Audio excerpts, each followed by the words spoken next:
और यहाँ से एक रास्ता है जहाँ से वो जाते हैं, एक ही रास्ता है। सब वहाँ से पैदल जाते थे मुख्य सड़क के लिए, फिर अपना यात्राएं होती थी।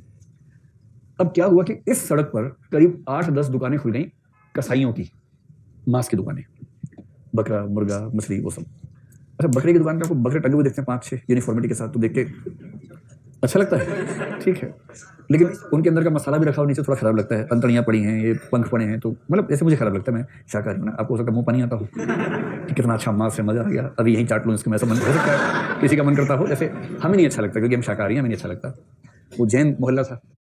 अब जैन मोहल्ले के लोग बड़े परेशान थे, तो मैंने जिस दिन सूचना का अधिकार पढ़ा है, हम पढ़ेंगे टॉपिक नंबर 6 या 7 पढ़ेंगे, तो उस दिन वो मेरे पास आई, उसने कहा सर ऐसी ऐसी समस्या है, क्या कर सकते हैं। मैंने कहा कुछ नहीं, अधिकारी को लिखिए 10 रुपये का पेमेंट कीजिए वहाँ पर, ऑनलाइन या ऑफलाइन, और लिखिए कि सूचना के अधिकार के तहत मैं निम्नलिखित सूचनाएं चाहती हूँ। मैंने कहा आपको डर तो नहीं लगा अपने नाम से करने में? बोले डरने की बात नहीं है, क्योंकि जीना मुश्किल है पूरे मोहल्ले का, किसी को आगे आना ही पड़ेगा, तो मुझे डर नहीं है, अपने नाम से लिखूंगी एप्लीकेशन। मैंने कहा बस फिर, नहीं तो किसी और के नाम से लिख दो।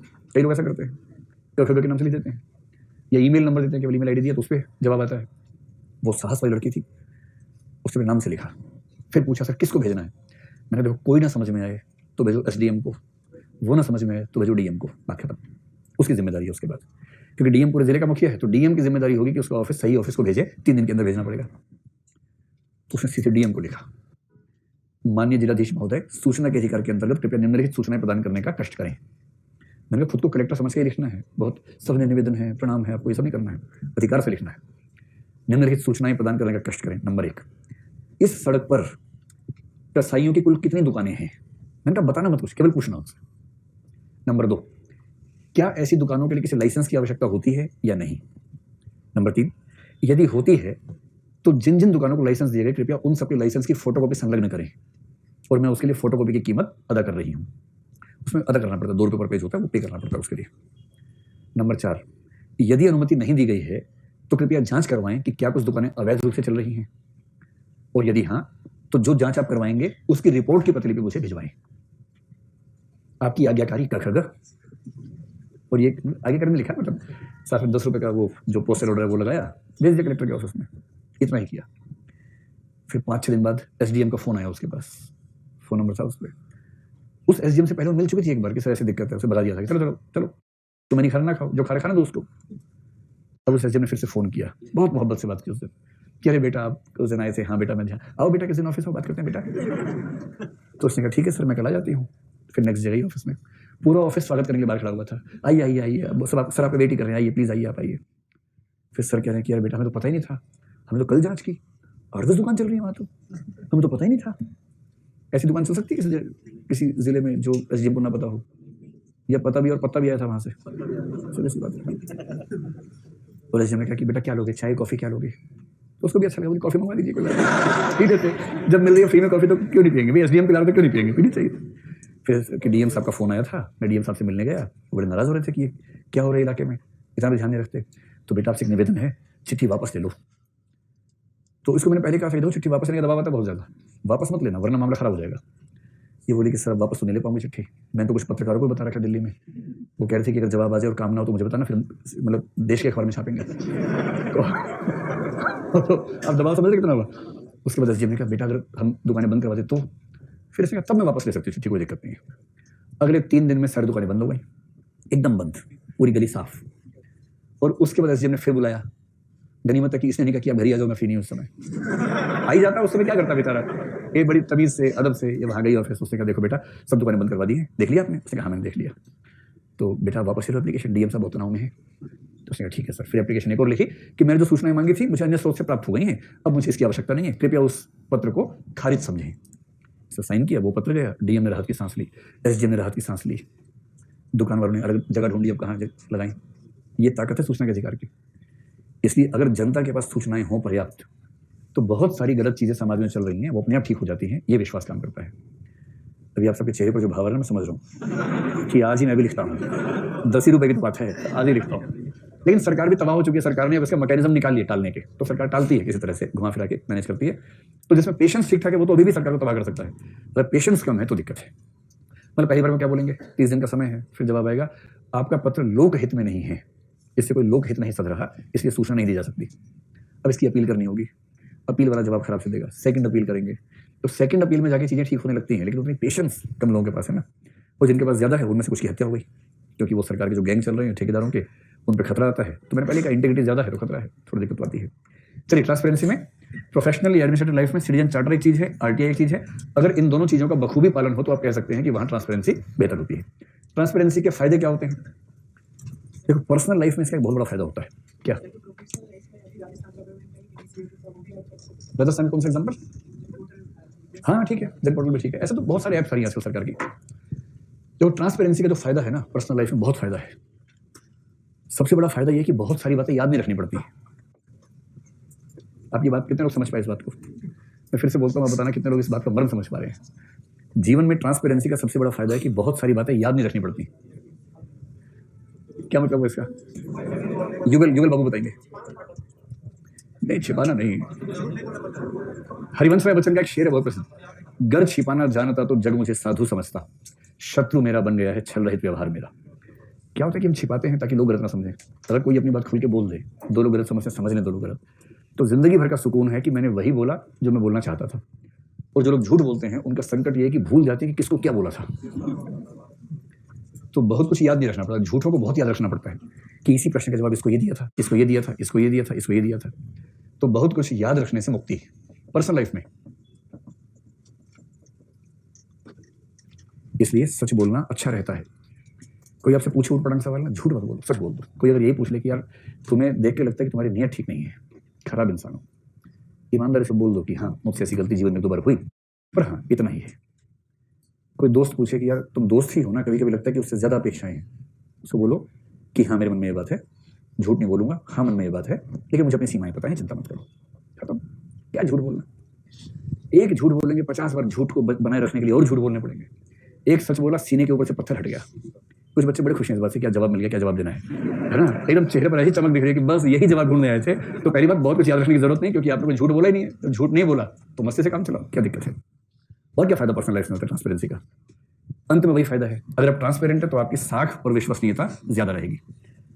लोग आपके नाम की कसम लेके खाएंगे कि भैया उसने कहा है ना, बस ये झूठ नहीं हो सकता।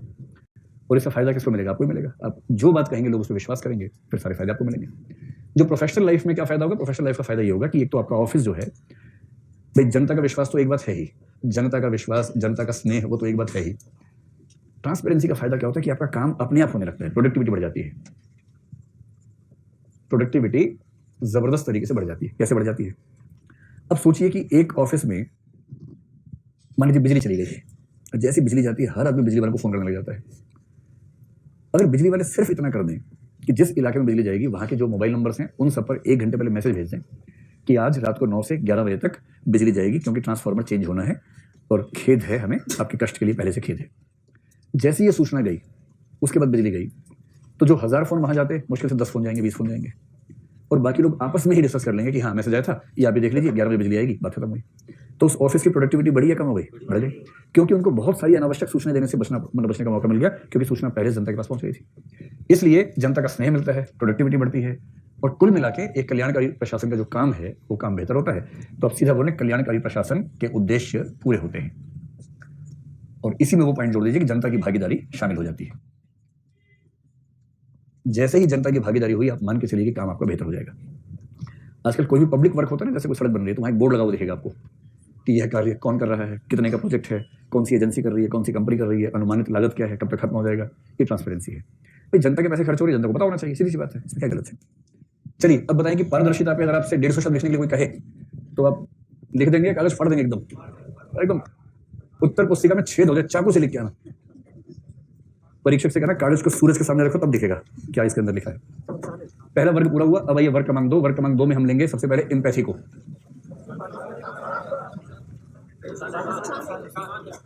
नुकसान ऐसा कुछ खास नहीं है, क्या सोच लेते हैं हम लोग मिलकर? बताएं, जैसे कोई व्यक्ति बहुत पारदर्शी है, अगर आपके घर में एक पारदर्शी व्यक्ति हो, पारदर्शी व्यक्ति का मतलब क्या होता है? जो सब बोल देता हो। तो अगर उसके नुकसान देखें तो आप कल्पना से समझ सकते हैं, कुछ लोग जो सब बातें सच बोल देते हैं, एक तो प्राइवेसी अपनी खतरे में, और कम दूसरों की भी खतरे में डाल देते हैं। कभी कभी दूसरों के बारे में भी ट्रांसपेरेंसी से बोल देते सब बातें। किसी ने पूछा कि मेरी बेटी को देखा, बोलते हाँ आंटी अभी किसी लड़के के साथ वहां जा रही थी। अब इसकी ट्रांसपेरेंसी के चक्कर में वो बेचारी मर गई, है ना। तो खतरा भी होता है। तो पर्सनल लाइफ तो चौपट हुई ही, दूसरों की प्राइवेसी भी खतरे में डाल दी। जैसे कोई आपसे पूछे, आपके दोस्त की मम्मी पूछे कि बेटा देखा है उसको, और आपको पता है आपने भेजा है, साजिश करता है, मान लीजिए, आप बताएंगे गोल बोल जवाब देंगे? गोल बोल देंगे। अच्छा मान लो आपका दोस्त नहीं है, जैसे मैं तो बड़ा ध्यान रखता हूँ इस बात का, जैसे मैं घूम रहा हूँ और मैंने देखा कि 2 नए-नए बच्चे बड़े हो रहे हैं और साथ-साथ घूम रहे हैं और उनकी आँखों में चंचलता है, अपने-अपने घर से भागने की इच्छा दिख रही है और उस चंचलता में कहीं भाग गए घूमने के लिए कि चलो बाइक राइड करके आते हैं, ऐसा कुछ किया है और उनके पेरेंट्स टॉर्च लेके ढूँढ रहे हैं नीचे और मुझसे पूछा कि आपने देखा है? तो मैं उतना सीरियस मुँह बना के बोलता हूँ नहीं, क्योंकि मुझे अपना भी समय ध्यान है, उनका भी समय ध्यान है, जो पूछ रहे हैं उनका भी। तो क्योंकि मुझे किसी ने परेशान नहीं किया था तो मेरा फर्ज बनता है कि मैं किसी को क्यों परेशान करूँ। ऐसा झूठ सत्यनिष्ठा के खिलाफ है, ठीक है चल जाएगा, किसी के हित में बोला गया है, बच्चे बड़े हो रहे हैं उनको बड़ा होने दो, कौन रोक सकता है, बिना बात के क्यों टांग अड़ाते हो किसी की खुशी में, है ना। पर कई लोग ऐसा ही करते हैं कि लोग ढूंढ ढूंढ के घर जाके आपको पता है कहाँ गई है बेटी आपकी, पूछो पूछो, वो कह रही नहीं पूछना, नहीं मैं बताऊंगा आपको, उसके साथ गई है, मेरे साथ ले जाती है, उसके साथ गई है। तो इसलिए मुझे पूरा शक रहता है कि वैलेंटाइन डे पे जो लाठी लेके निकलते हैं उनकी मूल समस्या अकेले होना है। उनकी मूल समस्या ये नहीं है कि ये घूम क्यों रही है, उनकी मूल समस्या है कि मेरे साथ काहे नहीं घूम रही है, वो समस्या है। एक तो ये हो गया। दूसरा, ट्रांसपेरेंसी ज्यादा होने से और क्या हो सकता है, हाँ अपेक्षाएं बढ़ जाती हैं, ठीक बात है। लोगों की अपेक्षाएं आपसे बढ़ने लगती हैं और फिर वो आपसे ज्यादा से ज्यादा चाहते हैं कि सब बातें आप उनको बताएं और आपका न भी मन करे तो भी बताना पड़ जाता है। और क्या हो सकता है, तनाव हो सकता है। विशेष रूप से तनाव वहां होता है जहां एक व्यक्ति ट्रांसपेरेंट है, बाकी थोड़ा सीक्रेट रखने वाले लोग हैं। घर में बात चल रही, कोई किसी को बताएगा नहीं, उनमें से एक ने तो व्हाट्सएप कर दिया है, सब मिलकर मीटिंग करेंगे, देखो बहुत सीक्रेट मीटिंग चल रही है, एक ने वहीं से व्हाट्सएप लाइव फेसबुक लाइव कर रखा है और उस पर लिखा है secret meeting going on in my home, और वहाँ 1000 लोग देखे सीक्रेट मीटिंग, बाकी सब कह रहे किसी को बताना मत, और ये उसका वीडियो ऐसे करके। तो ऐसा हो सकता है कि परिवार में तनाव हो जाए, ऑफिस में तनाव हो जाए, ये हो सकता है, ठीक बात है। और मेरे ख्याल से हर परिवार में एक पीस ऐसा होता है जो उस घर का होता है, जिसको बोलते हैं नारद मुनि उस घर के जो होते हैं ना, ढिंडोरची, जो सारी बातें बाहर जाके बोलाता है। आपके घर में ऐसा कोई है जो जिस पे आपको ऐसा डाउट है? जिसके घर में नहीं है उसके घर में वो खुद होगा, इसलिए उसको डाउट नहीं हो रहा ना, फिर उसके घर के बाकी लोगों से पूछना होगा कि उनके घर में ऐसा कौन है, वही तो गया क्लास में आपकी, वहीं भेजा उसको। चलिए हो गया। अब आइए एम्पैथी पर। देखिए परीक्षा में 150 शब्द लिखने होते हैं, तो हर चीज पे 2-2 पॉइंट अगर है ना पर्याप्त, इतना इतना लिखिए, एग्जाम्पल दीजिए, कम खत्म। एम्पैथी शब्द के लिए हिंदी में शब्द है समानुभूति या परानुभूति। हम समानुभूति लेके चलते हैं, तो सबसे पहले एम्पैथी के बारे में समझने की ये क्या है और फिर समझेंगे कि इसके प्रकार क्या क्या हो सकते हैं, और प्रकार समझने के बाद तब देखेंगे कि इसके फायदे क्या है, नुकसान क्या है, इसका विकास कैसे होगा। कुछ चीजों से अंतर भी समझेंगे, जैसे empathy, sympathy, empathy compassion, empathy pity, उन सब में अंतर क्या है, उन अंतरों को भी देखेंगे। सबसे पहले कि एम्पैथी होती क्या है। देखो बड़ा सिंपल है। सबसे पहली बात ध्यान रखनी है कि एम्पैथी किसी व्यक्ति में ही होती है, किसी वस्तु में तो होती नहीं है, किसी व्यक्ति में, ठीक। अच्छा, ऐसे जो पालतू पशु पक्षी होते हैं, अगर आपके घर में कोई पालतू पशु रहा हो कोई, आप में से कितने लोगों ने आज तक किसी न किसी पशु या पक्षी को पाला है? बहुत बढ़िया। गाय या कुछ और?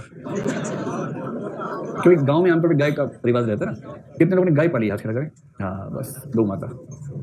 सेवा की गाय की ठीक से? आपने सेवा की गाय की? आप छोटी थी तब तो गाय भी तो छोटी होगी उस समय, गाय बड़ी थी। अच्छा, फिर उसने आपको पाला, आपने उसने पाला।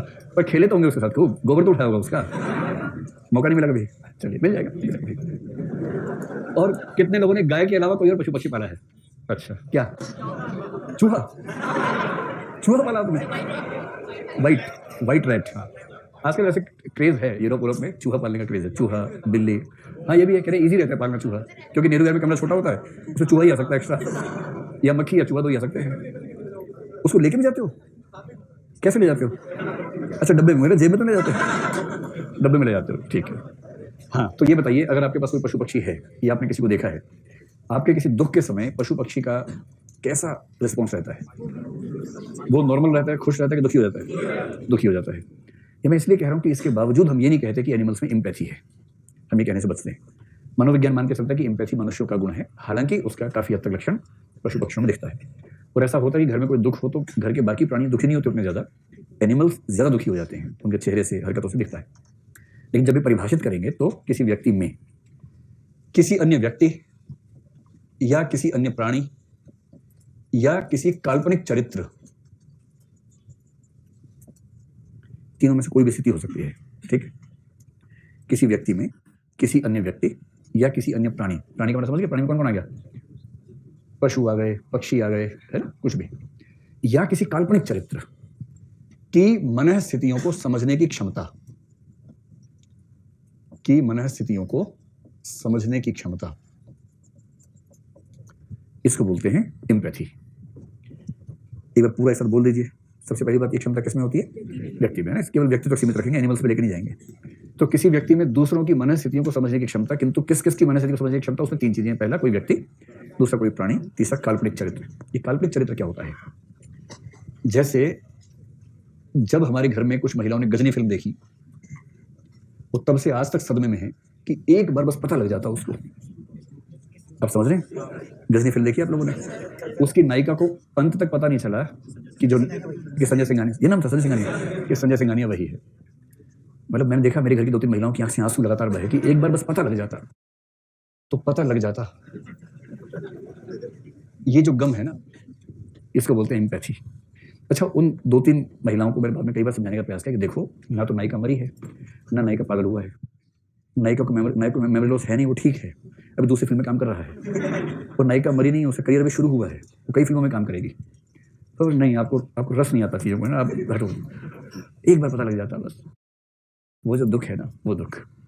या फिर आपने एक फिल्म देखी होगी जिसका नाम है सारे ज़मीं पर। सारे ज़मीं पर, मैं लिखता सही हूँ, बोलने के लिए ऐसा बोलता हूँ ताकि आपको अच्छा लगे सुन के। सारे ज़मीं पर, उसमें एक छोटा सा बच्चा है जो इंटेलेक्चुअली कुछ मामलों में चैलेंज है, कुछ मामलों में शानदार बच्चा है, ठीक है, क्रिएटिव है, लेकिन उसका आईक्यू उस तरह का शार्प नहीं है। और बीच में एक सीन आता है जब उसकी माँ और उसका बाप तो कसाई होता ही है, तो उससे तो कोई उम्मीद भी नहीं करता है, लेकिन माँ से बड़ी उम्मीद करते हैं बच्चे। तो माँ और बाप उसको हॉस्टल छोड़ के आते हैं, देखिए आपने फिल्म। और जब हॉस्टल छोड़ के आते हैं और लौटते हैं तो माँ तो लगभग रो ही रही है, उससे माँ तो माँ ही होती है, बाप प्रैक्टिकल बाप कहता है उसी के विकास के लिए ऐसा कर रहे हैं, समझो इस बात को। जब उसके मन में कि चलो खत्म हो मामला, अब फ्री हो जीऊँगा, बहुत परेशान करता था। और फिर बच्चे का छोटा सा मुँह दिखा रहे हैं हल्के अंधेरे में, और जब वो सीन दिखाया ना, मैंने देखा पुरुषों में तो वो गुण ही नहीं है, तो बेचारे क्या करेंगे, लेकिन जो महिलाएं थी सिनेमा हॉल में, उस दिन कुर्सियाँ गीली होगी पूरी, ड्राई क्लीनिंग करवानी पड़ी उसके बाद। वो फिल्म जब चली कुर्सियाँ साफ सारी, इतना रोई सुबह के एकदम। कुछ उसके बाहर पानी पीने के बहाने ठीक से रो के आती है, यहाँ आवाज़ करना ठीक नहीं है ना, चिल्ले पों में जाना ठीक नहीं है, लेकिन मन कर रहा है जोर से रोने का, तो कैसे? ये जो है, ये जानते हुए कि वो काल्पनिक चरित्र है, किंतु फिर भी उसके प्रति उसके दुखों को इतना महसूस कर लेना, जान लेना, इसको बोलते हैं एम्पैथी। समझ में आ गई बात? तो व्यक्ति तो समझ में ही रहा है कि रामलाल को श्यामलाल के बारे में समझ में आ गया, एम्पैथी। आपके पास कोई पशु पक्षी है, वो वेदना में है, उसके दुख को आपने समझ लिया, महसूस कर लिया, तो और दुखी नहीं, चंचलता को भी, जैसे कोई प्राणी आपके पास है, पशु पक्षी, जैसे मेरे पास तो दुखी नहीं होता, चंचल रहता है हमेशा, तो उसकी आंखों से ये समझ पाने कि इसके मन में इसमें कौन सा भाव आ रहा होगा कम वक्त के, अगर आप समझ पाते हैं कि इसके मन में इसमें कौन सा भाव आ रहा है, तो एम्पैथी है, उसकी मनस्थिति को समझना ही तो है, मनस्थिति को समझना। और सबसे रोचक है काल्पनिक व्यक्ति। उपन्यास पढ़ा, अरे गुनाहों का देवता पढ़ के कितने लोग अधमरे हो जाते हैं उसके बाद, अरे यार सुधा मर गई, पढ़े आप लोगों ने?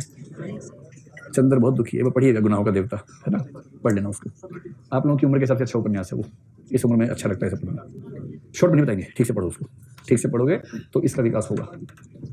इसका विकास शॉर्ट में नहीं होता है, नोट्स पढ़ के समानुभूति का विकास नहीं होता है, उपन्यास पढ़ना पड़ता है। चलो, ये हुई परिभाषा। तो जल्दी से दोहराओ मेरे साथ, किसी व्यक्ति में किसी अन्य व्यक्ति, प्राणी या काल्पनिक चरित्र की मनस्थितियों को समझने की क्षमता को समानुभूति खाते हैं या कहते हैं, पूरा बोलो ना, समानुभूति कहते हैं। इसके प्रकार कौन कौन से हैं? तो इसके प्रकार 2 हैं जो पहले आपको बता चुका हूं। अगर हिंदी में बोलेंगे संज्ञानात्मक समानुभूति, तो बताओ अंग्रेजी में क्या बोलेंगे? बोलने कॉग्निटिव डिसोनेंस। ऐसा होता है कई बार, वो 2 शब्द चिपके होते हैं चेतना में, इस तरह से आते हैं, तो इसको बोलेंगे कॉग्निटिव एम्पैथी। ठीक है, एक होगी संज्ञानात्मक, मैंने भी अनुभूति, समानुभूति कहना चाहिए ना, संज्ञानात्मक समानुभूति। अब देखिए स और माँ जो है ना कुपोषित लग रहे हैं, ऐसा लग रहा है कि बाकी सब तो भारत के ही, अफ्रीका से आए दोनों, सोमालिया से आए हैं, क्योंकि जगह कम थी, इसलिए आप ठीक से लिख लीजिएगा, संज्ञानात्मक समानुभूति। और दूसरी होती है भावनात्मक या संवेगात्मक। आपको ये पता ना कि भावनात्मक और संवेगात्मक का एक ही मतलब होता है, तो भावनात्मक या संवेगात्मक समानुभूति, इसके लिए अंग्रेजी में शब्द एक तो है एफेक्टिव, और दूसरा क्या हो सकता है? इमोटिव। तो एफेक्टिव या इमोटिव एम्पैथी, ठीक, सिंपल सा एकदम, कोई दिक्कत नहीं। पूरी बात पहले हो भी चुकी है, तो उसी बात को दोहरा रहे हैं। संज्ञानात्मक समानुभूति का मतलब है समानुभूति का वह स्तर जहां आप दूसरे की मनस्थिति को जान रहे हैं किंतु महसूस नहीं कर रहे हैं, इमोशंस के लेवल पर नहीं। तो इसका मतलब है केवल जानना। माता और पिता में से कौन है जो समानुभूति में संज्ञानात्मक स्तर तक ही जा पाता है? आमतौर पर वो पिता है। आप लोग लगता होगा कि पिताओं के पीछे बहुत पड़ा रहता है आदमी। हाँ, मैं खुद भी एक पिता हूँ, तो मुझे पता है कि पिता कैसे होते हैं, मुझसे क्या छिपा है, सब पोल पता उन लोगों के, तो इसलिए ज़्यादा अच्छे से कह पा रहा हूँ। तो जानना है ना, जैसे किसी घर में माता पिता दोनों हैं, बच्चे की तबीयत खराब है, मतलब मेरा विश्वास ये है कि 100 में से 99 परिवारों में जो अटैचमेंट मदर फील करेगी वैसा फादर फील नहीं कर पाएगा। समझ जाएगा, बच्चा बोलेगा पापा बुखार है, बोलेगा जाओ, हाँ बुखार है, लेट जाओ, वो इस उम्मीद में से कि बहुत प्यार दुलार मिलेगा, वो तो बाप के पास है ही नहीं ज़्यादा, अधिकतम 1 मिनट की अवधि है उसके पास तो प्रेम की। तो एक दो बार अच्छा सा सहलाया, अरे बेटा कोई बात नहीं, जाओ बेटा लेट जाओ, पापा आपके पास ही बैठना है। पापा अच्छा बैठो। 30 सेकंड में बाप बोलता है बेटा अब जाओ लेट जाओ, और थोड़ा तेवर चेंज होता है, बेटा अब जाओ लेट जाओ। तो बेटा चुपचाप चला जाता है लेटने के लिए, या बेटी जो भी है उसको पता है कि इसके बाद वाला जो आएगा वो थोड़ा ठीक है। और माँ को पता लग जाए, माँ तो ठंडे पानी की पट्टी लेके बैठ जाती है, अरे मेरा लाल, अरे मेरी लाली, अरे क्या हो गया। और उसके बाद ये पट्टी वो पट्टी, ये थर्मामीटर ये लगाया, हल्दी का दूध, वो काढ़ा, पता नहीं क्या क्या दुनिया भर का ताम झाम करके, और बच्चा खौफ में ठीक हो जाता है कि और क्या क्या अभी और क्या क्या लेके आएगी, इससे बढ़िया ठीक ही हो जाओ, वरना पता लगा बचा ही नहीं, इतनी सारी दवाई खिला देगी। तो इन दोनों का अंतर क्या है? तो बाप के पास जो है उसका नाम है संज्ञानात्मक समानुभूति, और माँ के पास जो है भावनात्मक समानुभूति। इसका उल्टा होता है। आपके पापा एक्सेप्शनल है, बहुत अच्छे पापा मिले, best father of the world. Father's day पे कार्ड होता है ना कि my father is the best father of the world, और ये वाले कार्ड छपते कितने? 5 लाख। हर बच्चा अपने बाप को बोल रहा है best father of the world, और बेस्ट होता एक ही है, कार्ड छपते 5 लाख। इसको बोलते हैं मार्केट ऑफ इमोशंस, है ना, भावनाओं का बाजार है। तो आप में से कितने लोग के पापा दुनिया में बेस्ट पापा हैं? बहुत बढ़िया। और कितने लोग मम्मी बेस्ट मम्मी है? क्या बात है, दोनों बेस्ट हैं, दोनों आप ही घर में आ रहे, मतलब आप उनके घर में आ गए, आपके घर में कैसे आए? ठीक है चलिए। तो संज्ञानात्मक समानुभूति मतलब दूसरे की मनस्थिति को जान लेना, और भावनात्मक समानुभूति का मतलब अच्छा महसूस करने से पहले जानेंगे, सीधे महसूस कर लेंगे? जानना प्लस महसूस करना। जो बिना जाने महसूस करे उसको भेज देना चाहिए सही स्थान पर, इलाज की जरूरत है उसको। मैंने आपसे कई बार कहा इमोशन के लिए कॉग्निशन तो पहली शर्त है ही, बिना कॉग्निशन के इमोशन हो ही नहीं सकता। इसलिए जब आप इमोटिव लेवल पर जाएंगे तो उसमें कॉग्निटिव एम्पैथी तो पहले होगी। अब संज्ञानात्मक समानुभूति के 2 रूप माने जाते हैं, 2 रूप माने जाते हैं। एक को बोलते हैं पर्सपेक्टिव टेकिंग,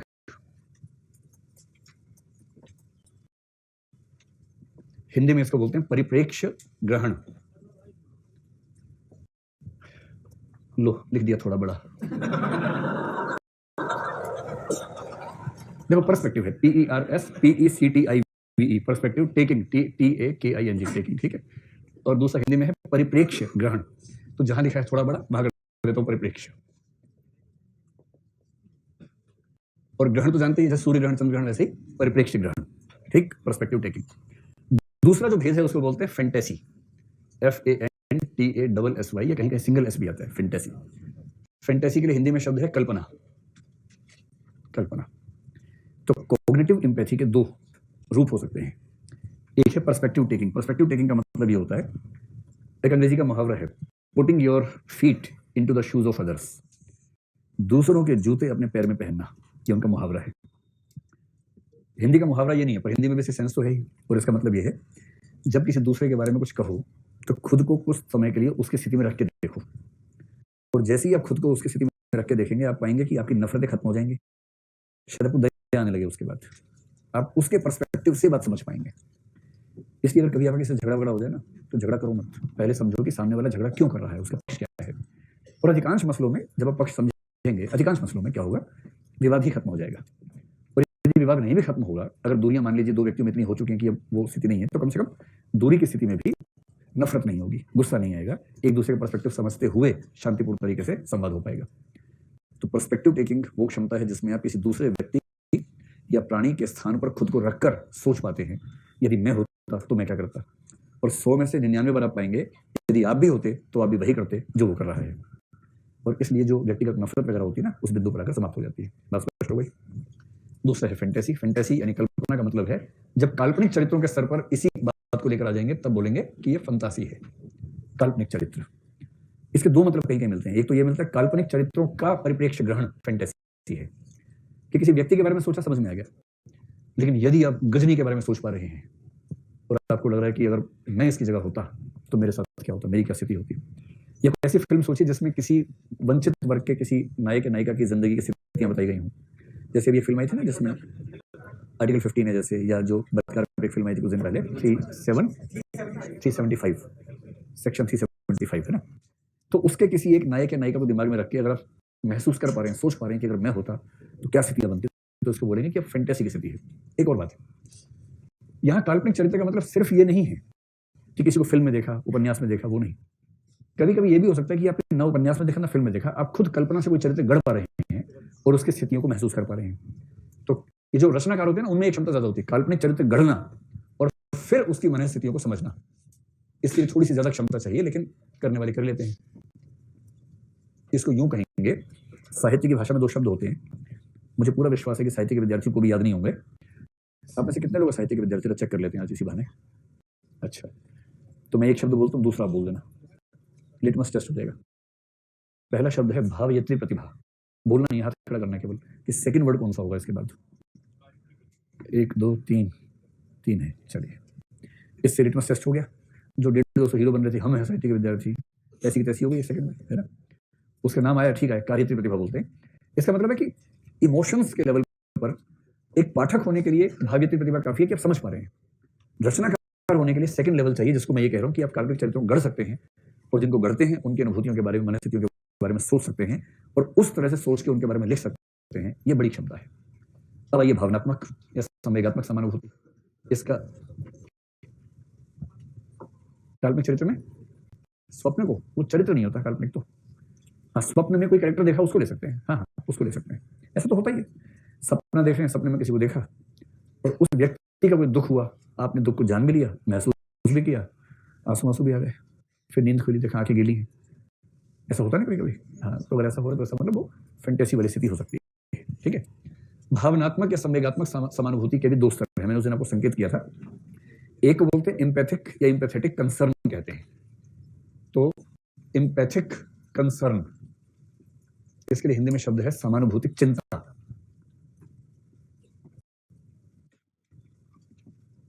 और दूसरी स्थिति होती है जिसको बोलते हैं इम्पैथिक या इम्पैथेटिक डिस्ट्रेस। हाँ, तो डिस्ट्रेस के लिए हिंदी शब्द है तनाव। तो इमोटिव इम्पैथी भी दो प्रकार की है, एक है इम्पैथिक कंसर्न, एक है इम्पैथिक डिस्ट्रेस, समानुभूतिक चिंता और समानुभूतिक तनाव। देखिए, अब तक जो व्यक्ति यहां था ना, वो दूसरे की मनस्थितियों को समझ रहा था, सेंटिमेंटल नहीं था, इमोशनल नहीं था।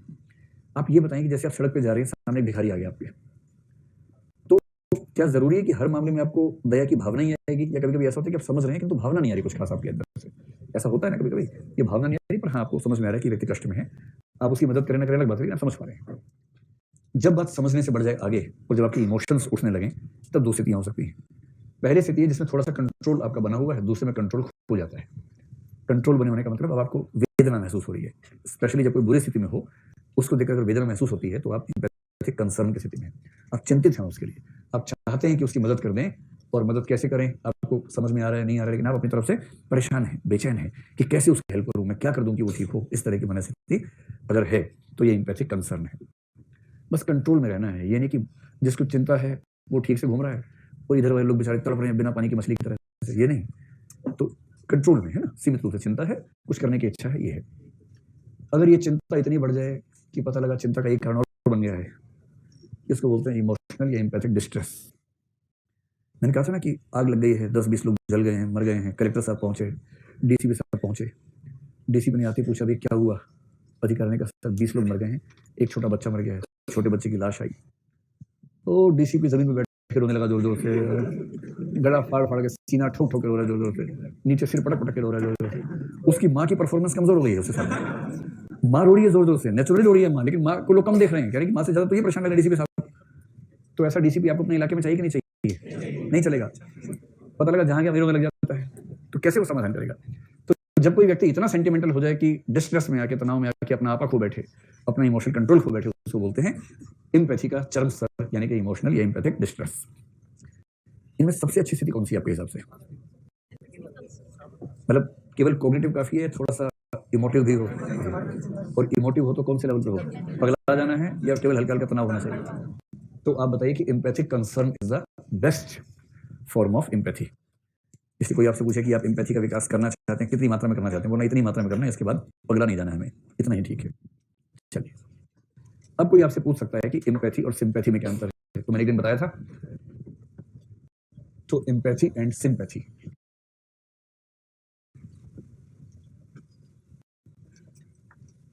इस टॉपिक में दरअसल आपके नोट्स जो है ना वो थोड़ा सा कंफ्यूजन क्रिएट कर रहे हैं।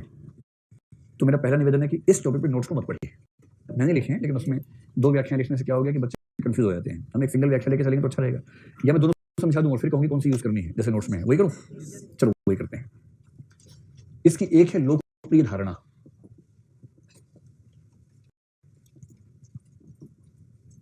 जो कि गलत है।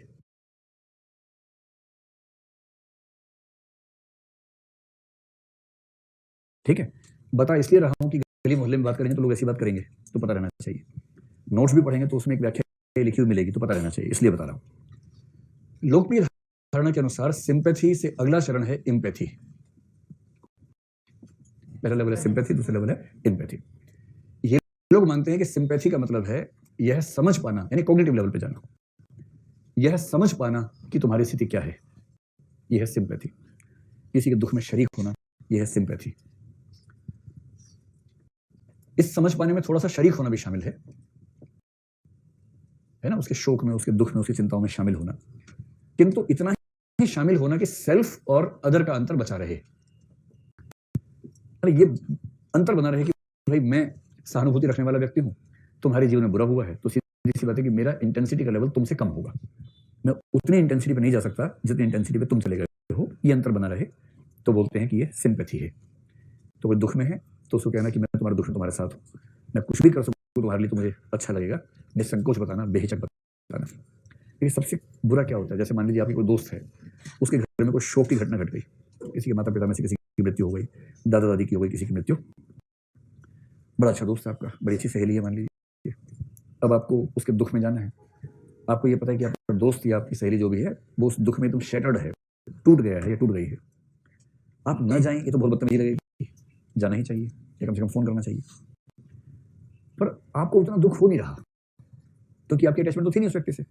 आप तो केवल इस रूप में जानते हैं कि चिंटू के नाना जी, इतने जानते हैं आप, तो चिंटू और नाना जी के बीच की जो केमिस्ट्री है वो तो आप नहीं जानते, जान भी जाएंगे तो महसूस तो नहीं कर पाएंगे। अब आप वहां गए हैं, आप समझ रहे हैं कि वो दुख में, आपको दुख हो नहीं रहा, और सबसे बड़ी चिंता यह है कि हंसी ना आ जाए। ऐसे क्षेत्रों में जहां दुख का शोक मनाया जाता है, सबसे बड़ी चिंता मेरे जैसे व्यक्तियों को ये होती है कि हंसी ना छूट जाए वहां जाके। ये मेरे साथ होता है, क्या आपके साथ होता है? किस किस कोई चिंता रहती है कि भाई हंसी ना छूट जाए वहां जाके? अरे बड़ी दिक्कत रहती है भाई, मैं तो बड़ा मैनेज करता हूँ ऐसी जगह की नहीं जाना पड़े।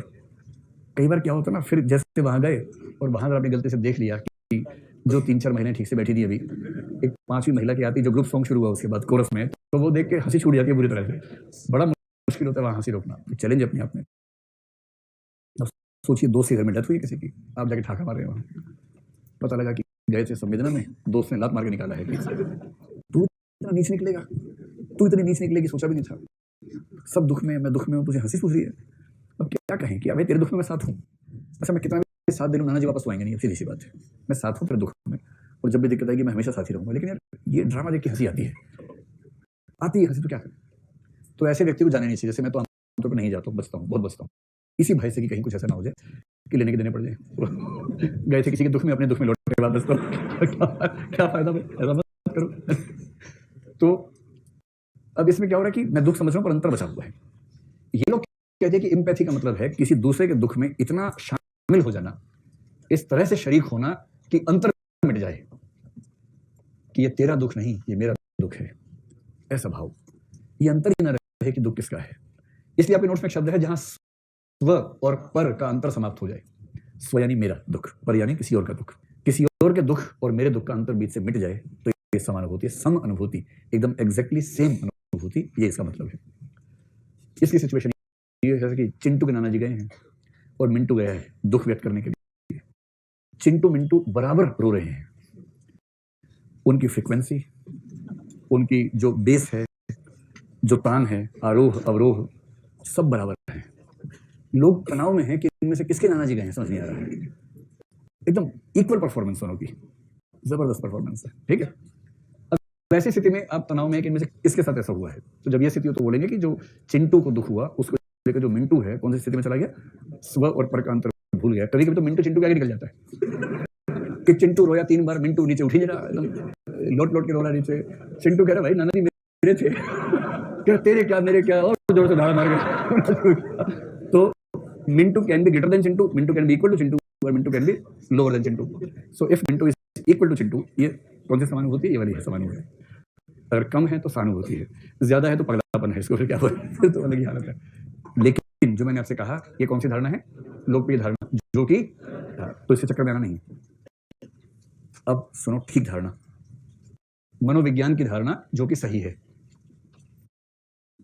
कुछ बच्चे इतने गोलू होते हैं परीक्षा में वैसे लेके आ जाते हैं, लोकप्रिय धारणा जो कि गलत है। फिर परीक्षा कहता है गोलू मुझे क्यों बता रहा है। तो इसके साथ में लिखो, इसको लिखना नहीं है, लिखना नहीं है। और जो महागुरु होगा वो ये भी ऐसे लिख के आ जाएगा कि इतना लिख के लिखेगा सर इसको लिखना नहीं है। कई बच्चे गुरु सब सच बोल देते हैं, एकदम सच बोल देते हैं। मनोविज्ञान की धारणा जो कि सही है, जो कि लिखनी है, इतना एलाबोरेट करके कोई नहीं पढ़ेगा आपको, इतना स्पष्ट करके कि कोई कंफ्यूजन ना रहे जीवन में किसी तरह का, ठीक है। तो मनोविज्ञान में धारणा, अच्छा जैसे मनोविज्ञान बोलेंगे ना किसी एक अंग्रेज का नाम लिखेंगे तो बात प्रामाणिक हो जाएगी। आपको कितने लोगों का नाम पता है? गोल्डमैन का नाम पता है ना? हाँ, तो डेनियल गोल्डमैन कर दो। डेनियल था ना, ठीक है, डेनियल गोल्डमैन। नहीं, इमोशनल इंटेलिजेंस वाले जो है ना वो इस पे बात करते हैं। तो अब डेनियल गोल्डमैन, सेलोवी, मेयर, इनमें से किसी का नाम लिखेंगे तो चलेगा, क्योंकि वो इसी चीज पे ही एक्सपर्ट हैं। तो सबसे अच्छा क्या है? गोल्डमैन, वो हमें याद भी रहता है। तो डेनियल गोल्डमैन। गोल्डमैन ने इसकी व्याख्या जैसे की है, वो कह रहे हैं कि अगर आप कॉग्निटिव और इमोटिव एम्पैथी का अंतर ध्यान रखें, ये है कॉग्निटिव एम्पैथी, याद है ना, संज्ञानात्मक समानुभूति, और दूसरी है इमोटिव या एफेक्टिव एम्पैथी। ठीक, देखो बड़ा सरल है। दरअसल जो कहना चाह रहे गोल्डमैन, उसको गोल सर्कल से ही समझ लीजिए और आसान हो जाएगा। सर्कल हो गया, सर्कल के अंदर क्या हो गया? एक और सर्कल हो गया। वो कहना चाह रहा है, अच्छा मैं बताता हूँ, फिर आप बताना कि बड़ा गोला कौन सा है, छोटा गोला कौन सा है। पहले मैं समझा देता हूँ। वो कह रहा है कि एम्पैथी कैन बी कॉग्निटिव और इमोटिव, और जो इमोटिव एम्पैथी है उसमें कॉग्निटिव एम्पैथी शामिल है या नहीं है? शामिल है, शायद है शायद क्या इसमें है, पक्का है। ब्यूरोक्रेसी के लोग बड़े हो गए बोलने लग जाते हैं हर बात में, संभवतः है, प्रतीत होता है, हो सकता है, फील सो, सीम सो। अभी नहीं करना, वो सब आईएएस बनने के बाद करना है। इमोटिव एम्पैथी में कॉग्निटिव एम्पैथी शामिल है। अगर एम्पैथी केवल कॉग्निटिव है तो हम इसको एम्पैथी ही कहेंगे, और यदि एम्पैथी इमोटिव है तो इसको हम सिंपैथी कहेंगे। ठीक, अब मुझे ये बताओ कि सिंपैथी और एम्पैथी में अगर संबंध बनेगा दो गोलों वाला तो कैसा संबंध बनेगा? बड़े वाला हो गया कॉग्निटिव या इमोटिव, तो इसको एम्पैथी कह दूं, और इसके अंदर छोटा गोला सिंपैथी कह दूं। सोच के बोलना है, मुर्गा बना दूंगा गलत बोलोगे तो। जो बच्चा गलत बोलेगा उसको मुर्गा बनाएंगे, ध्यान रखना। कितने लोग मानते हैं कि बड़ा गोला तो सिंपैथी का होना चाहिए था? हाथ खड़ा करो, उठो मुर्गा बनने के लिए, समय आ गया है। तो ध्यान से सोचो, कॉग्निटिव एम्पैथी तो होती ही है, उसमें से कुछ केसेस में इमोटिव एम्पैथी भी होती है। ठीक, पक्षी तो होता ही है, उसमें से कुछ पक्षी कौवे होते हैं। तो पक्षी और कौवे के सर्कल में कौन सा सर्कल पक्षी है, कौन सा कौवा है? बड़ा वाला पक्षी है, छोटे वाला कौवा। कौवा कितना ही बड़ा हो जाए पर सर्कल छोटा ही रहेगा उसका। अगर कौवा तो इतना बड़ा है, कोई बात नहीं, लाइक अंदर ही, क्योंकि पक्षी वर्ग का सबसेट है। एम्पैथी को कॉग्निटिव तो होना ही होना है। मतलब जो लोग दूसरा बोल रहे हैं ना उनकी धारणा भी ठीक है। वो क्या कहना चाह रहे हैं कि जो सिंपैथी है उसमें कॉग्निशन प्लस इमोशन है, और कॉग्निटिव में केवल कॉग्निशन है। तो कॉग्निशन प्लस इमोशन एक बड़ा सर्कल है, और केवल कॉग्निशन उसके अंदर छोटा हिस्सा होना चाहिए। पर यहाँ जो प्रश्न पूछा गया ना, उसकी जो कंटेक्स्ट है वो ये नहीं है, उसकी सेंस ये नहीं है। सेंस ये है कि किसी भी प्रकार की एम्पैथी कॉग्निटिव तो होगी ही होगी, उनमें से कुछ मामलों में इमोटिव भी होगी। हर पक्षी तो होगा ही होगा, उनमें से कुछ मामलों कौवा भी होगा। इसलिए सिंपैथी एक प्रकार की एम्पैथी है। सहानुभूति समानुभूति का वह स्तर है जहां व्यक्ति केवल समझता नहीं है बल्कि दूसरे के दुख दर्द को महसूस भी करता है। इस सेंस में सिंपैथी एम्पैथी का ही एक पक्ष है जो कि एडवांस लेवल है, जिसमें एम्पैथिक कंसर्न भी आती है, एम्पैथिक डिस्ट्रेस भी आता है। अब अगर मैं आपसे ये कह रहा हूं कि एम्पैथिक कंसर्न और एम्पैथिक डिस्ट्रेस दरअसल सिंपैथी के ही दो रूप हैं, तो बात बुझा रही है कि नहीं बुझा रही है? बात बुझ गया या बूझ गया? बुझ गया, अच्छा चलो। नोट्स में तो लिखा ही है, और उसमें से सही वाली धारणा परीक्षा में लिख के आ जाएगा, लेकिन नाम जरूर लिखना, लिख लो नोट्स में, गोल्डमैन का नाम जरूर लिखना है, क्योंकि जब परीक्षक खुद दुविधा में हो ना, कई बार परीक्षक भी फंसा रहता है लोकप्रिय धारणा और उस धारणा के बीच में। जब भी आपको लगे कि परीक्षक दुविधा में है, उसको सिस्टमैटिक प्रोसेसिंग से बाहर निकल के ह्यूरिस्टिक में लाने के लिए क्या करना होगा? एक दो खतरनाक नाम लिखने होंगे। डेनियल गोल्डमैन ने अपने विश्वविख्यात ग्रंथ, पुस्तक में ग्रंथ लिखो, ग्रंथ का स्टैंडर्ड थोड़ा हाई होता है, होता वही है लेकिन स्टैंडर्ड हाई जाता है। तो प्रसिद्ध मनोवैज्ञानिक या और खतरनाक न्यूयॉर्क टाइम्स के लेखक व प्रसिद्ध मनोवैज्ञानिक डेनियल गोल्डमैन ने अपने विश्वविख्यात पुस्तक इमोशनल इंटेलिजेंस में एम्पैथी और सिंपैथी का अंतर बताया है। बस इसको बताना अपना है आपको। ये कहती परीक्षा हथियार छोड़ देगा अपने कि नहीं भाई ये चाकू छुरी छोड़ दो, भाई तोप लेके आया है। तो जैसे ही आप तोप लेके जाएंगे फिर चाकू छुरी काम नहीं आएगी, उसके बाद तो वो छोड़ देगा, फिर ह्यूरिस्टिक में आ जाएगा कि ये जो कहेंगे ठीक कहेंगे इसके बाद। और फिर आप बताइए, उन्होंने बताया कि एम्पैथी ये होती है, सिंपैथी ये होती है। गोले में गोला है, बड़ा गोला क्या है? एम्पैथी है, छोटा गोला सिंपैथी है। खास बात है कि गोला गोले में है, गोले के बाहर नहीं है। गोला गोले के बाहर भी हो सकता है, गोला गोले को काट भी सकता है, गोला एक के ऊपर दूसरा भी हो सकता है, गोला गोले में भी हो सकता है। बस आपको ये समझा देना कि सेट सबसेट का संबंध है, न कि इन दोनों भिन्नता का संबंध है। स्पष्ट एकदम? चलिए अब आइए एम्पैथी के साथ एक शब्द है कंपैशन आपके नोट्स में। कौन सा समझ में नहीं आया? गोले में गोला, गोले में गोला समझ में नहीं आया। किसको नहीं समझ में आया? थोड़ा पहले अच्छा चलो नीचे करो। किस किस को समझ में आ गया? बहुत खड़ा करें। ये 20-25 ही हैं, बाकी किस मूड में?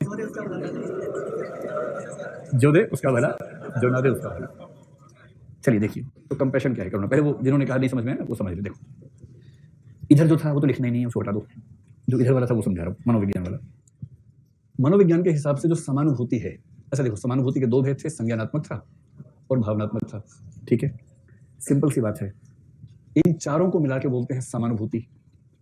अब आप कहेंगे चार कितने? दो ही तो हैं। संज्ञानात्मक के दो हिस्से, भावनात्मक के दो हिस्से। याद आ गया? संज्ञानात्मक के कौन कौन से थे? परिप्रेक्ष्य ग्रहण और कल्पना, और वहां एम्पैथिक कंसर्न, एम्पैथिक डिस्ट्रेस। ठीक, ये चारों मिला के हैं एम्पैथी, और ये वाले दोनों मिला के हैं सिंपैथी। तो सार क्या निकला? इन चार की जगह दो ध्यान में रखो। एम्पैथी दो प्रकार की हो सकती है, संज्ञानात्मक और भावनात्मक। इन्हीं में से जो भावनात्मक समानुभूति है उसी को सहानुभूति भी कह देते हैं। कितना आसान है, गोली मारो उसे। एम्पैथी के दो प्रकार हैं, जिनमें से एक प्रकार सिंपैथी है। तो ये सिंपैथी हो गया, ये एम्पैथी हो गया। So simple. हमने एम्पैथी को बड़ा वर्ग रखा ना, सिंपैथी को छोटा रखा। इसीलिए रखा कि एम्पैथी के दो भेदों में से एक या चार में से दो भेद सिंपैथी कहलाते हैं। ठीक, अब वेन डायग्राम समझ में आ गया आप लोगों को? पक्का? चलिए ठीक है। तो पहले देखिए कंपैशन क्या है, करुणा क्या है। पहली बात की करुणा एक सामान्य भाव है। एक शब्द होता है दया, पिटी।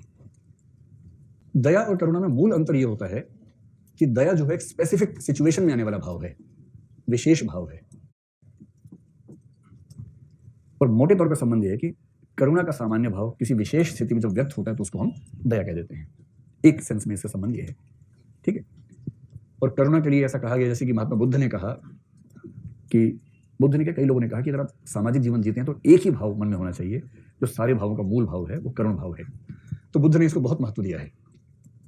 आपको पता है कि बुद्ध को महावैद्य कहते हैं।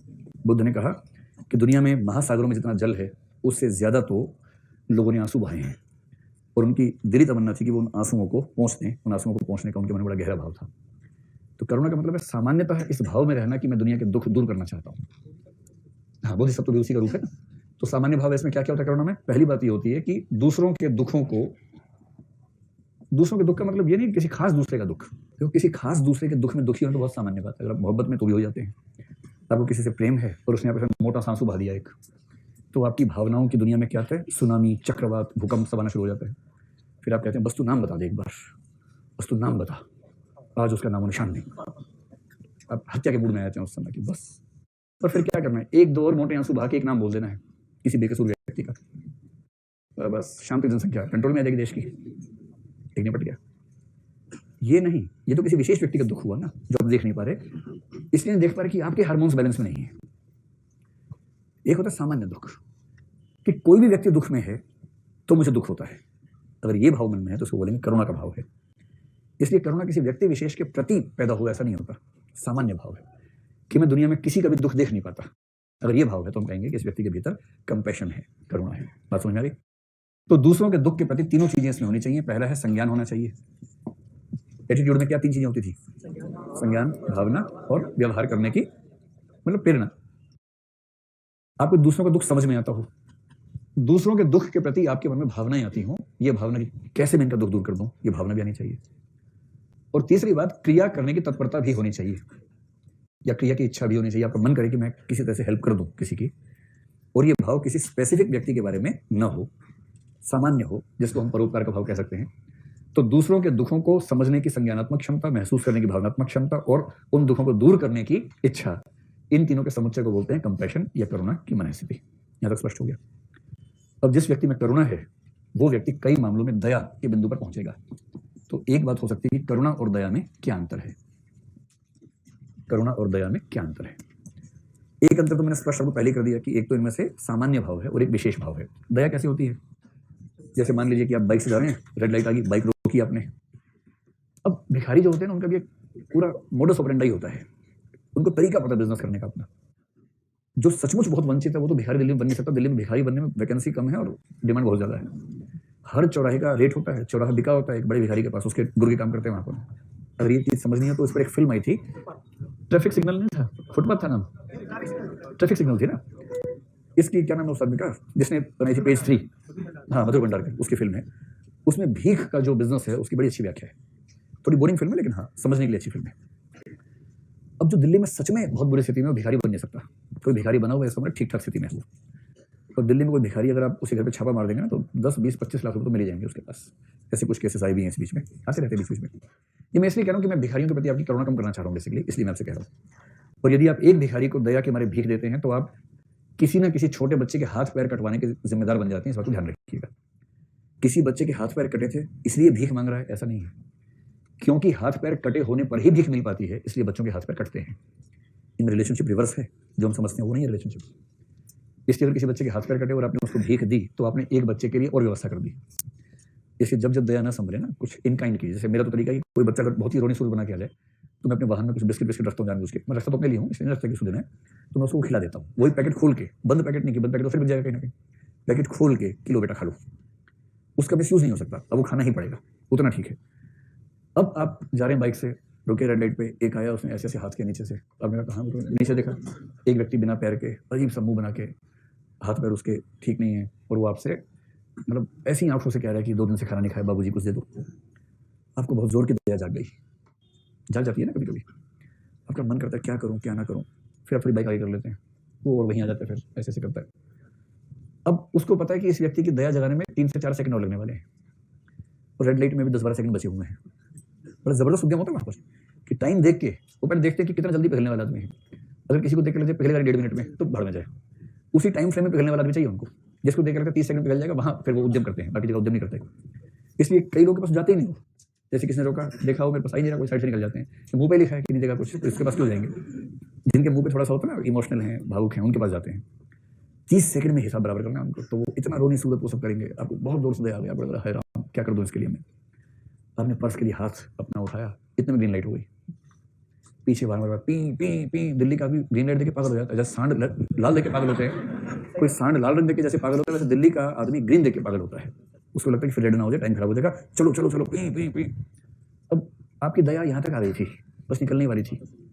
आपने उसको देखा, फिर ग्रीन लाइट देखी, फिर आपकी दया बाद में कर ले, कोई बात नहीं कि मैनेज कर रहा, तो फिर क्या निकल गए। जैसे ग्रीन लाइट क्रॉस की, फिर हवा अच्छी चल रही है, जुल्फें लहरा रही हैं आपकी, किसी और की नहीं, और आसपास मनोरम दृश्य है, पक्षी चहचहा रहे हैं। 1 मिनट हुआ, दया हवा हो गई, याद भी नहीं रहा कि कौन था, खत्म। कोई सुंदर दृश्य दिखा, उसको देखते हुए चला रहे, धाड़ से जैसे होता है बाइक चलाने में कई बार। इसलिए कहा गया कि बाइक चलाते हुए हर तरह के आकर्षण से बचे, सड़क पे देखें सर। तो दया कैसी भावना है, बहुत स्टेबल है या बहुत टेम्पररी भावना है? बहुत टेम्पररी है। तो करुणा की पहली बात तो हो गया सामान्य भाव, और दया है विशेष भाव। किसी को देखा था, दया आई, जैसी वो नजर से ओझल हुआ, खत्म। आपने वो कथन सुना है, out of sight out of mind.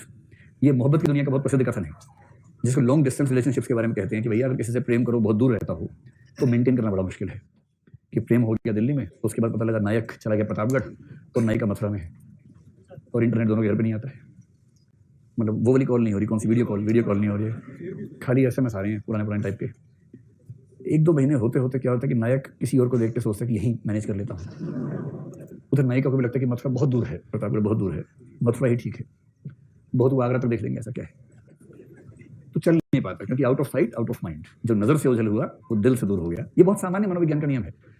जैसे होता है ना कि 12वीं क्लास की फेयरवेल, सब रो रहे हैं कि हाय तुम्हारी बहुत याद आएगी, तुम कहाँ जा रहे हो, हाय ऑटोग्राफ दो, ऑटोग्राफ, खून से ऑटोग्राफ, खून से ऑटोग्राफ ले।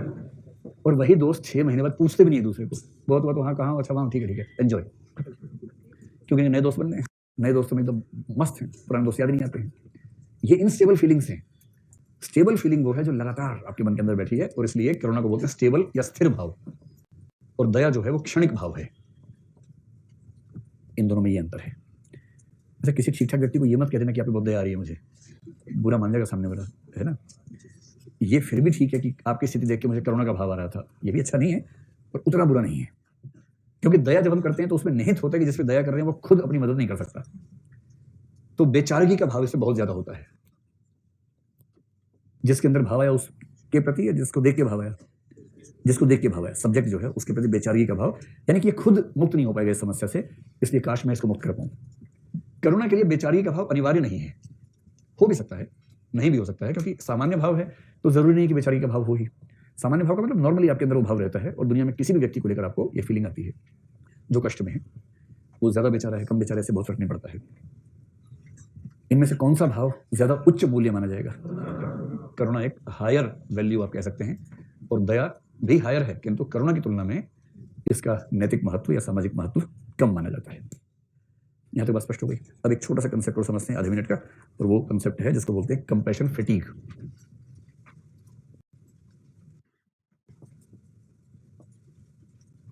FATIGUE, fatigue. तो पहले ये बताओ कि इस फटीग को हिंदी में क्या बोलते हैं? थकान। कंप्रेशन को बोलते हैं करुणा। करुणा थकान, तो बीच में की लगा दो, करुणा की थकान। करुणा थक गई है, काहे थक गई है? तो पहला सवाल है काहे थक गई है, क्यों थक गई है? ये आपके साथ होगा बहुत जल्दी सिविल सेवक बनने के बाद, मुश्किल से 6-8 महीने में हो जाएगा, और ये हर सिविल सेवक की नियति है। तो क्या नियति है? डॉक्टर्स के बारे में ऐसा कहते हैं, पुलिस के बारे में कहते हैं विशेष रूप से। तो मैं आपको एक अधिकारी के एग्जांपल से समझाता हूँ, रियल एग्जांपल से समझाता हूँ। देखो, जो नया नया मुल्ला होता है ना, 5 बार नमाज जरूर पढ़ता है। ये कहावत है, नया मुल्ला खूब प्याज खाता है और नया मुल्ला 5 बार नमाज पढ़ता है। मुल्ले की जगह IPS रख लो, SDM रख लो, तो नया नया SDM, नया नया SP जो होता है ना, वो दिन में 5 बार छापे मारता है। सुबह उठेगा, ब्रश करेगा, निकल जाएगा बाहर, किसी को पकड़ लेगा, कैमरा लेके आओ, क्या कर रहे हो? कह रहे कुछ नहीं, मैं रोज यही काम करता हूँ। नहीं, मैं कलेक्टर बन के आया। क्या कर रहे हो? कह रहे जी सफाई कर रहे हैं। सफाई करते हैं, कैमरा पास करो, ये सफाई करते हैं, आवाज बढ़ाओ, आवाज बढ़ाओ, ऐसे सफाई करते हैं। और उसके बाद यूट्यूब चैनल पर डाल दिया, 25 लाख लोग देख रहे हैं, वाह कलेक्टर साहब, काश आप हमारे जिले में होते। नया नया मुल्ला 5 बार नमाज पढ़ता है। ठीक, तो मैं एक मुल्ले की कहानी सुनाता हूँ आपको। एक लड़का IAS बना, तो उसकी पहली ज्वाइनिंग मध्य प्रदेश में SDM के तौर पर हुई। शुरू में SDM बनाते हैं प्रैक्टिस के लिए। हमारे देश में SDM के बहुत सारे कामों में से एक खास काम होता है। तो एक खास काम ये होता है कि यदि कोई लड़की शादी के बाद 7 साल के भीतर संदिग्ध परिस्थितियों में मृत्यु के नजदीक हो, तो उसकी डाइंग स्टेटमेंट, यानी मृत्यु पूर्व उसकी स्टेटमेंट SDM खुद लेता है जाकर, या लेती है जाकर SDM, ये उसकी जिम्मेदारी होती है। तो मध्य प्रदेश के एक पिछड़े इलाके में SDM बना, उसने मुझे बताया, इसलिए मैं आपको बता पा रहा हूँ सारी बात। तो नया नया बना था, 2-4 दिन हुए थे, रात को 2 बजे फोन आया कि सर एक लड़की जली हुई अवस्था में आई है, 90% जली हुई है, सुबह तक बचेगी नहीं, उसका बयान लेना होगा। तो SDM साहब को तो काटो तो खून नहीं किया, यार ये कैसे हो गया? एम्पैथिक कंसर्न, ठीक, तुरंत उठा गाड़ी, ड्राइवर, पूरा इलाका उठ गया कि कुछ हुआ है। SDM साहब पहुंचे हॉस्पिटल, पूरी पुलिस साथ में पहुंची है, उसको एकदम अलग किया गया, पर्दा लगाया। SDM साहब ने उससे पूछा कि आपकी डाइंग स्टेटमेंट लेनी है, बताओ क्या क्या हुआ। उस लड़की ने टूटी फूटी आवाज में अपनी बात कही कि मेरे ससुर ने, मेरे पति ने मुझे जला के मारा है, ये सब बात कही। वो दहेज हत्या का केस था। इसने नोट किया, इसकी आंखें लाल हो रही थी एकदम। एक तो मैं किसी को मरते हुए देखना मजाक छोड़ता, पहली बार, फिर तो अभ्यास हो जाता है, पहली बार दिक्कत है ज्यादा। और कोई मरता हुआ व्यक्ति आपके सामने टूटी फूटी लड़खड़ाती जबान में कुछ कह रहा है और ये कह रहा है कि मेरी हत्या हुई है, कितना मुश्किल काम है। स्टेटमेंट लिखी, फिर उसके जले अंगूठे से उसका निशान लगवाया, ये सब करना पड़ता है SDM को। और फिर उस लड़की ने बड़ी उम्मीद से SDM को देखा, इस भाव से कि मैं तो मर रही हूँ, अब बचना संभव नहीं है, और SDM साहब न्याय करना, इस भाव से देखा। SDM साहब ने उससे कहा कि चिंता मत करो, छोड़ूंगा नहीं, ये कह दिया। उस लड़की की मौत हो गई 10-15 मिनट के बाद। लड़के वाले बाहर जुगाड़ सेट कर रहे थे। तहसीलदार ने बताया कि नए नए आदमी ज़्यादा देना पड़ेगा, ऐसे नहीं मानेगा। 10-20 लाख इकट्ठा कर चुके थे वो लोग उस समय तक। तहसीलदार ने इसको हिंट किया कि सर बोरी आई है। SDM ने कहा आँख नोच लूंगा तेरी, तहसीलदार के बच्चे, छोड़ूंगा नहीं इन लोगों को, बेचारी को जला के मार दिया, मेरे होते हुए सब नहीं होगा। तो तहसीलदार चुप हो गया, और उस लड़के ने केस बहुत ठीक से परस्यू किया वो वाला, और सजा दिलवा के ही माना। उसने मुझे बताई सारी बात। तो मैंने चलो तुम्हारे SDM बनने का फायदा हुआ ना, भी न्याय तो हुआ, इससे अच्छा क्या फायदा हो सकता है। 8-10 महीने होते होते स्थिति ये हो गई कि ऐसे केस उस इलाके में हर हफ्ते 2 तो आते ही थे, हर हफ्ते 2 केस ऐसे। कितने केस कोई करेगा इस तरह के, बाकी काम भी करने SDM को, एक काम तो है नहीं। और 8-10 महीने होते होते उसके मन में आने लगा कि अरे यार क्यों ऐसा होता रहता है, अरे यार स्टेटमेंट के लिए फिर जाना पड़ेगा रात को 3 बजे, अरे यार। ये जो हो गया है ना, इसको बोलते हैं कंपैशन फैटीग, कि करुणा तो है पर करुणा को व्यक्त होने के इतने मौके हैं, इतनी मेहनत है कि एक समय के बाद आप झेल नहीं पा रहे उसको। तो कौन थक गई? करुणा थक गई। इसको बोलते करुणा की थकान। चली जाइए।